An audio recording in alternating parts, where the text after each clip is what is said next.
There is this cool atheist that has a fun YouTube channel, I think, and he goes to a bunch of different churches and he gives his honest thoughts on what he liked and disliked about them. He recently read the Book of Mormon for the first time, and I think he made some pretty good points on this topic of comparing prophecies between the biblical prophets and the Book of Mormon prophets. Take a minute and just consider the point that he's making here.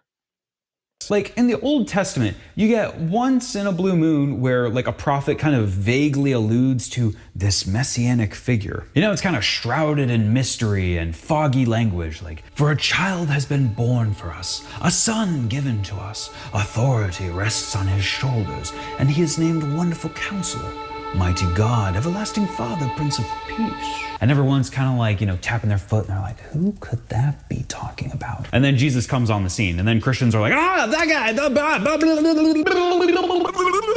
But again, it's sort of like foggy, cryptic language, right? In the Book of Mormon, it is so laughably on the nose. It's like Joseph Smith thinks he's being clever, and I just feel insulted. Okay, 2 Nephi 25:19. For according to the words of the prophets, the Messiah cometh in 600 years from the time that my father left Jerusalem, according to the words of the prophets and also the words of the angel of God. And his name shall be Jesus Christ, the Son of God. This is supposed to be 600 years before Jesus. They've got his name figured out. In other portions, it knows who his mother's name is. It talks about his disciples. It talks about his crucifixion. Hell, they probably got his zip code and social security number on file.